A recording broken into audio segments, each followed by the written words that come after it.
Hello, and thank you for joining the webinar today.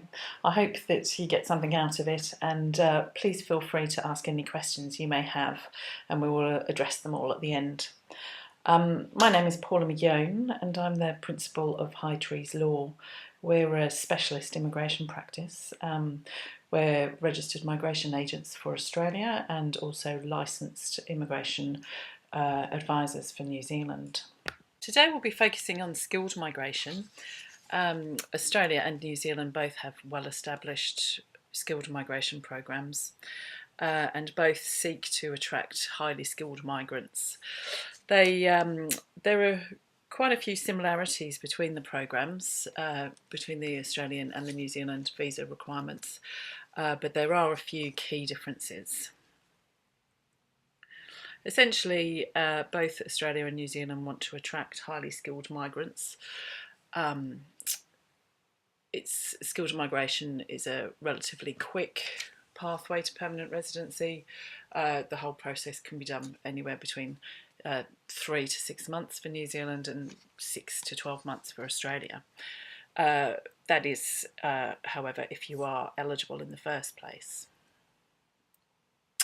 And the eligibility requirements are slightly different for each country. In Australia, the first requirement would be that you have a skilled occupation on the skilled occupation list. And if your occupation is not on the skilled occupation list, there are some other lists. It may be listed by a state. A state may want to nominate you, or you may be able to get a employer sponsorship. Australia, the age limit is 50, and you're required to have a qualification, generally some work experience in order to get enough points, and a fairly high level of English. And that the baseline threshold requirement for Australia is to get at least 6 in each category of an IELTS test or a similar test to that. So and that's 6 out of 9, so it's fairly high, and the categories are reading, writing, listening and speaking. For Australian general skilled migration, you need to score at least 60 points, and I can email you through a points table after the webinar so that you can have a look and see where you were at on the points table for both Australia and New Zealand. But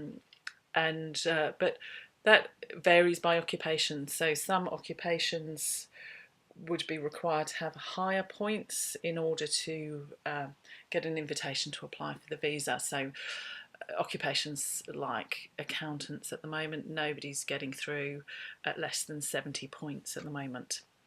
For New Zealand, again, you need some sort of skilled occupation, and but they have a few lists as well.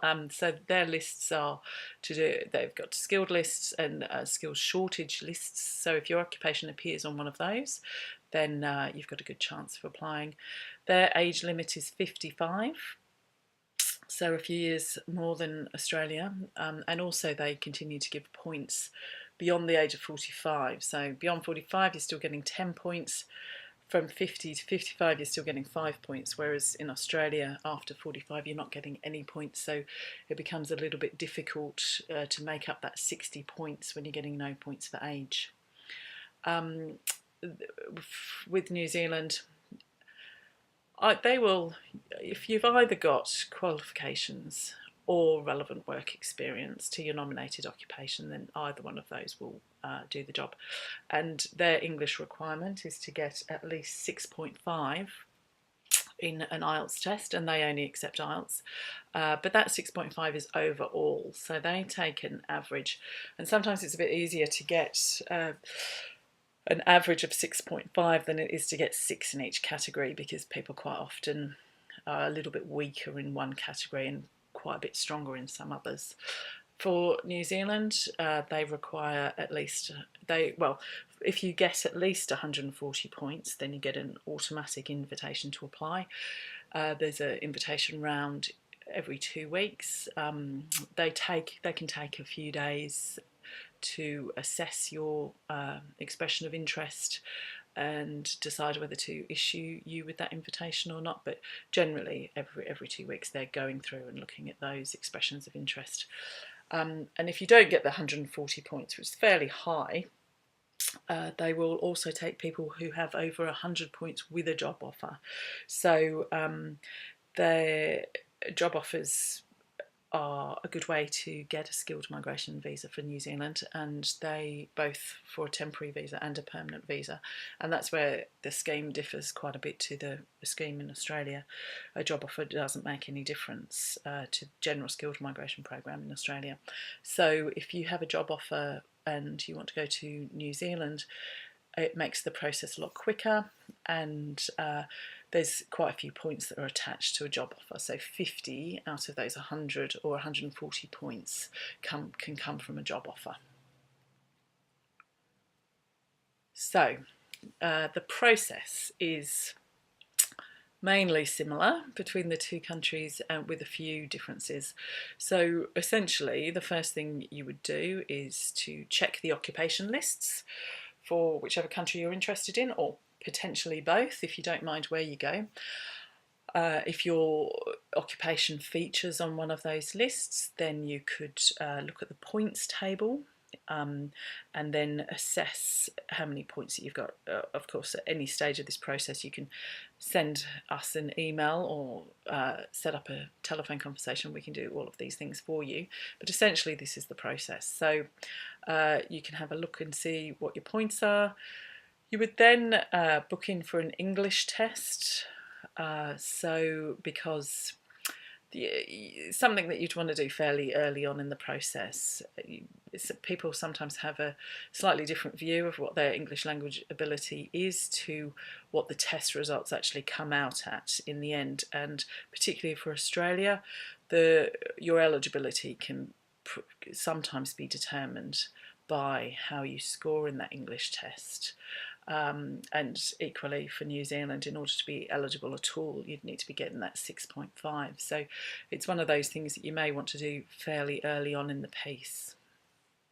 So the next step would be, so assuming that you've got an occupation on the occupation list, you're getting the right sort of points, somewhere 60 and above for Australia, 100, 140 and above for New Zealand, then you could look at doing a skills assessment. For Australia, the skills assessment you would do prior to lodging your expression of interest, and that's something that you need to do in order to lodge a successful expression of interest and stand any chance of getting an invitation to apply. For New Zealand, there's a list of exempt occupations. So you may have an occupation or a qualification that's exempt from needing a skills assessment. And if you don't, then they actually do the skills assessing themselves within the Department of Immigration, one of their bodies. But in Australia, if you want to go for an Australian skilled visa, you would need to go to the relevant industry body for your occupation.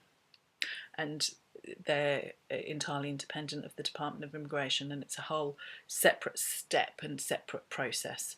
Whereas for a New Zealand visa, it's within that same visa process that you would do that assessment of your skills if you needed it, and you don't necessarily need it.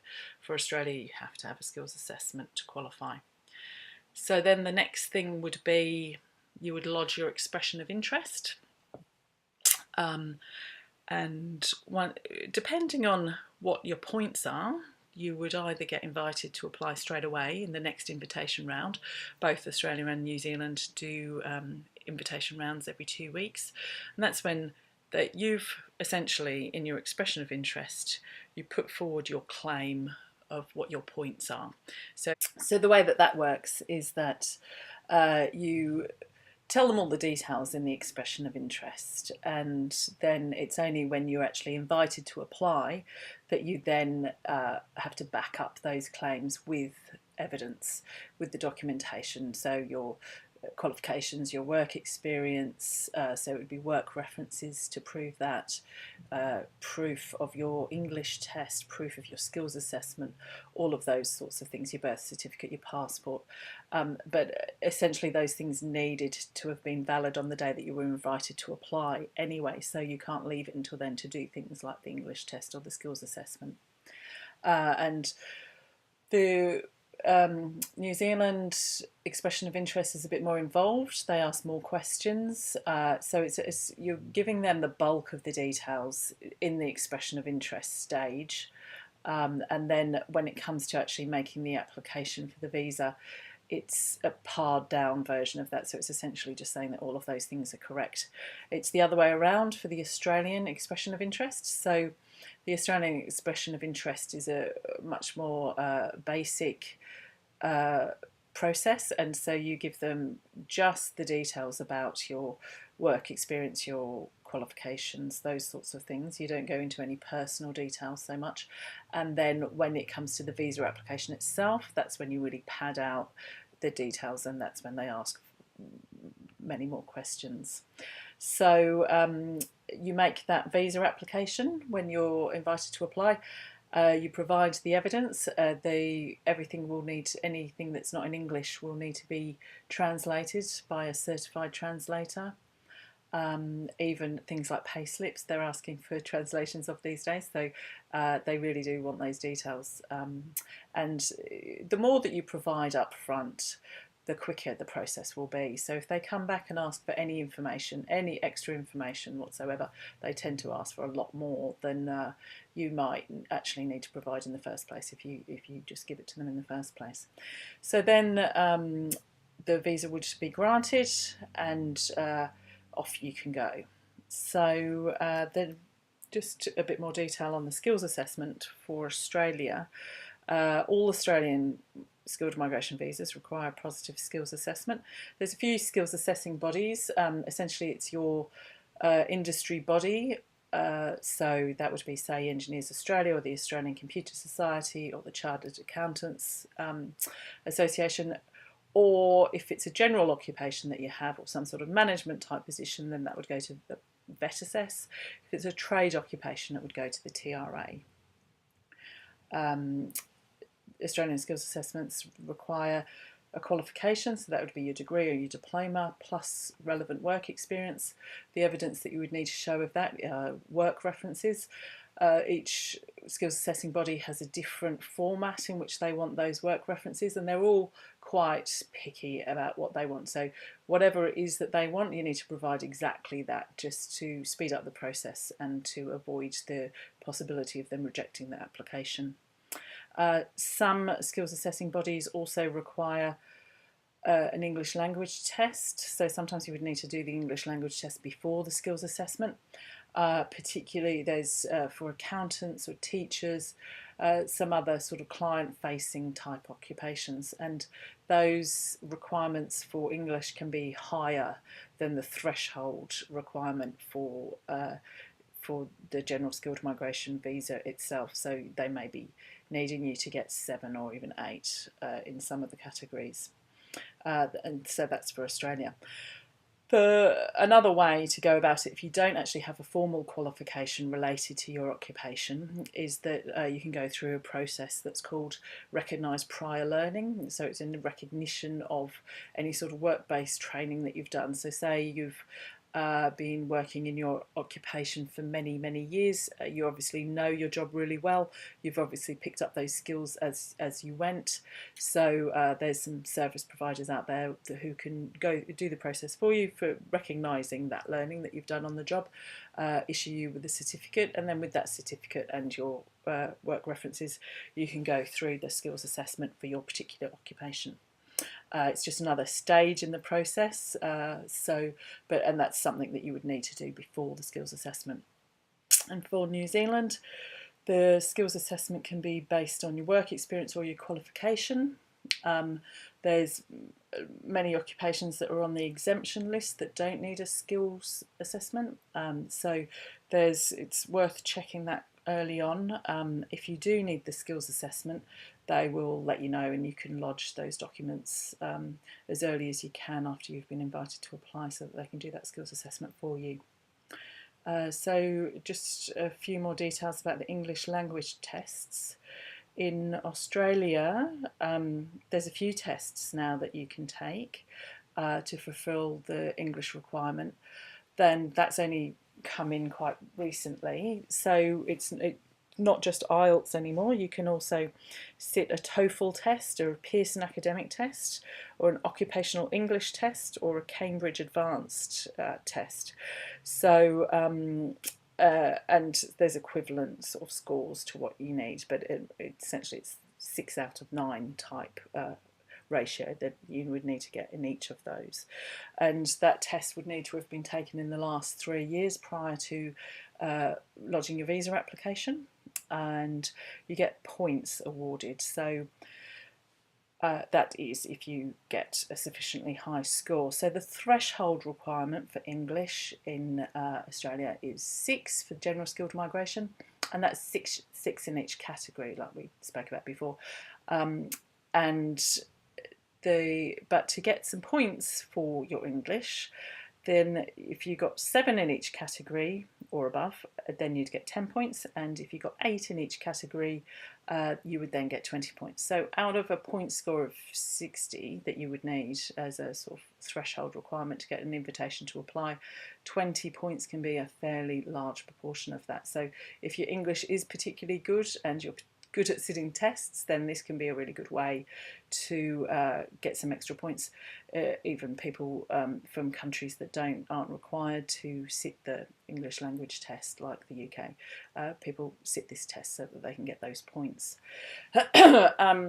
So there's the various English test bodies that now provide that test, but of the skills assessing bodies, still all require it to be IELTS.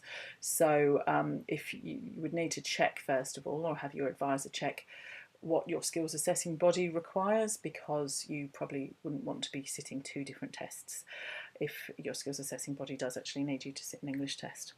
So for New Zealand, at the moment they only accept IELTS as the test for the English language requirement. However, they are entering into discussions at the moment and seeking comment to open that up a bit, so it will probably go the same way as Australia eventually, but at the moment it's still IELTS. So you need to do an IELTS test, and the results of that test you would need to get at least 6.5 overall.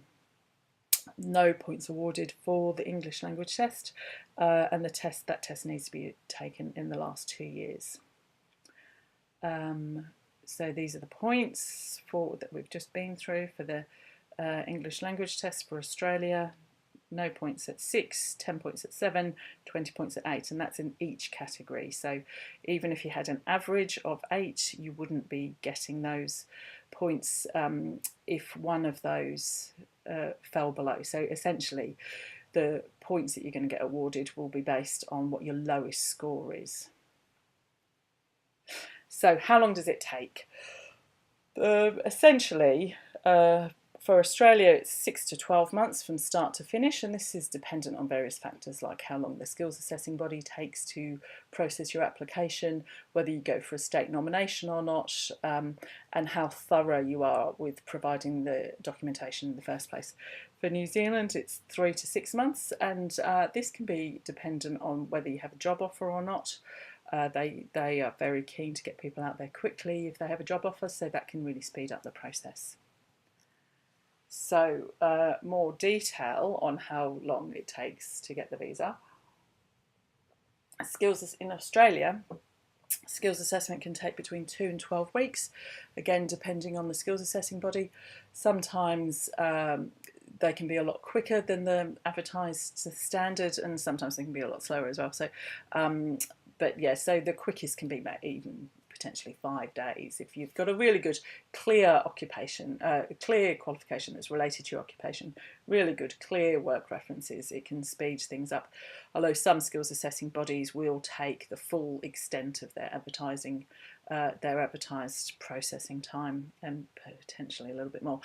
So, and then the expression of interest, the amount of time between lodging the expression of interest and getting your invitation to apply can depend on a few things. If you're scoring really high points, say 70 and above, 75 and above, you're probably going to, and you fit all of the eligibility, so with occupation, etc., you'll probably be invited to apply in the next round. So rounds go every 2 weeks, so you'd probably be invited to apply quite quickly. And also it depends on your occupation. So some occupations are quoted, so they're only giving out a few invitations per month.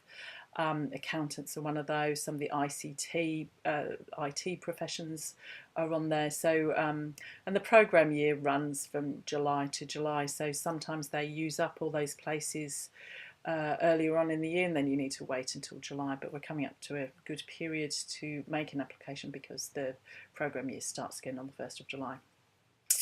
Also, if you were a little bit short on points, say if you only had 55 points, you could potentially seek a state nomination if your occupation is on their list of jobs that they're looking for in that state. And that would give you the extra 5 points. Equally, you could do that if you wanted to speed up the process, or if you had one of those occupations that were maybe on the query list that weren't going through so quickly, because once you get approval for a state nomination, then you automatically then get invited to apply, so you can sort of take control of the process there. Again, a state nomination can take anywhere between 5 days and 12 weeks, depending on which state you go for and also what their processing times are like at the moment. The states can quite changeable in terms of processing time and occupations that are on their lists. So then once you're invited to apply, you have 60 days to make that application for the Australian visa, and the visa processing can take 3 to 4 months. It's sitting around there at the moment. Obviously that's subject to change, and it changes quite dramatically, quite quickly. At one stage it went overnight from being about 6 months processing to about 2.5 years. So we haven't seen that recently, but these things can happen. So generally, if you're thinking about getting an application in, it's good to do it as soon as possible, because things do change very rapidly in migration law and also in the processing of the visas.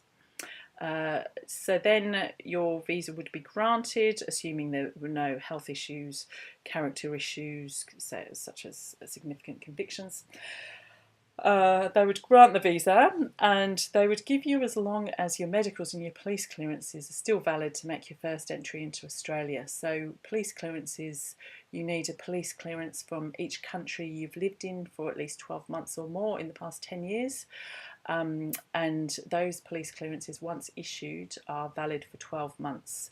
The same with the medicals. When you go to do your medical, the results of those would be valid for 12 months. So say you gave the police clearances and the medicals in right at the start of your visa application processing, and it takes 3 months for it to be processed, then they would give you 9 months. They'd give you the balance of that year to then make your first entry into Australia. If you went ahead and did your police clearances and your medicals early, then the period of time they give you at the end to actually make that first entry into Australia might be a little bit shorter than you might want. So for New Zealand, the process is similar in that you do an expression of interest. It's a bit different in that you pay for that expression of interest, but it's skewed a little bit to the side of the expression of interest. A lot of the work goes in at that side of things with the New Zealand visas, and then if you fit the criteria, you have enough points, you would then be invited to apply, depending on how many points you've got and or if you've got a job offer. Then either your occupation would be on the exemption list or you would do the skills assessment, and the visa application processing would take 3 to 4 months. It can be quicker, but that's generally the standard. And once the visa is granted, you can make your first entry, you would need to make your first entry into New Zealand within 12 months. And how much does it all cost? So for an Australian general skilled migration visa, the expression of interest is free. Then once you're actually invited to apply and you make that visa application, the main applicant, their fee is 3,600 Australian dollars. The second applicant's fee is then half, well, the second adult is then half of that again, and each child is then 25% of that again. So for a family of 4, you could be looking at around €4,712. There's also a 1.08% application surcharge on that for the Australian visas. And obviously, the more people in your family, the more expensive it is, because there's a per applicant charge with the Australian visas these days. For New Zealand, they're still not doing that, so it's still a good time to be getting a visa application in for New Zealand if you want to save some money. They do charge for the expression of interest, so you need to know that you've got a fairly good chance before submitting that expression of interest. It's 530 New Zealand dollars for that stage, and then there's only one fee. There's one fee for the whole family for the visa application fee itself. There's a levy on top of that that's bundled in together. And that comes out at approximately €2,255 at today's rates for the whole family. So it'd be the same price if there's just one of you, as just a single applicant going, or if you've got yourself, your dependent auntie, your wife, your children, etc. So that obviously is subject to change as well, and who knows when they may bring in the per applicant fee as well. But one thing that we do know is that the prices never go down, and we've seen, particularly with Australia, the prices to go up significantly over the past few years. The partner visa application fee nearly doubled overnight, not so long ago. So if you are thinking about making a visa application for either of these countries, it's generally better to do it sooner rather than later, because there's generally very little warning of significant price increases. So then, if you don't qualify for general skilled migration or for a permanent skilled visa for New Zealand, there's several ways in which you can make yourself eligible. So there's some temporary pathways that could be created as a stepping stone to getting you a permanent visa. So New Zealand's got quite a nice work pathway, where if you have a job offer, or if you get into New Zealand and get some work experience there, you can then transition into a permanent residency fairly easily if you're there and you're working. In Australia, you could potentially get an employer to sponsor you on a temporary basis. There's a trainee visa. And then there's always a student visa. Both countries have a student visa program. They have excellent universities and colleges, so you could potentially go in there to either improve your English, or your English would probably improve anyway as a byproduct of studying there, or get qualified either in your occupation or in something else that you might have wanted to do anyway. You could then potentially get a graduate visa and then move on to permanent residency that way. So that can be quite a good pathway for people. It's a bit more expensive to study in Australia or New Zealand as a foreign student, but it can create this pathway for you to permanent residency that's a bit more difficult to create for yourself if you're offshore. So, citizenship. After 4 years in Australia, at least 2 of those would need to be as a permanent resident, you can apply for citizenship. In New Zealand, it's 5 years that you would need to be there to apply for citizenship. And there's an agreement between Australia and New Zealand, and very strong links there. So once you're a citizen of either country, then it's fairly easy to go and live and work in the other country with not too many restrictions. And both Australia and New Zealand have got various business and investment pathways to permanent residency, or just if you wanted to go temporarily. So you can ask us for some more information on those if you're interested in that sort of pathway. Now, getting help with your visa. As I mentioned before, we're registered migration agents and licensed immigration advisors. We highly recommend that you use someone that is authorised and regulated by one of the bodies in Australia or New Zealand. The benefits are that regulated and authorised advisors are obligated to keep up to date with migration law. They need to do continuing professional development. They are highly regulated. They have to abide by a code of professional conduct, and there's a formal complaints process in case anything goes wrong. If you use someone that's not regulated, that's not actually allowable if it's for a New Zealand visa, but for an Australian visa, if an agent is operating outside of Australia and they're not regulated by the MARA, then there are none of these sorts of things to fall back on. So what can we do for you?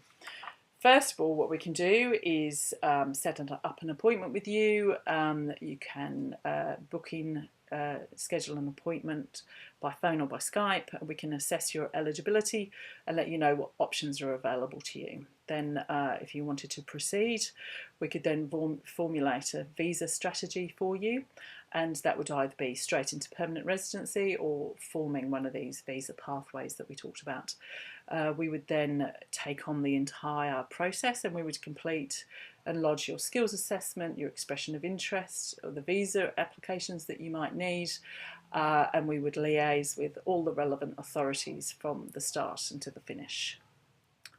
So here's our contact details, and I'm going to be in the chat room, so if you've got any questions at all, please fire away, and I look forward to speaking to you. Thank you.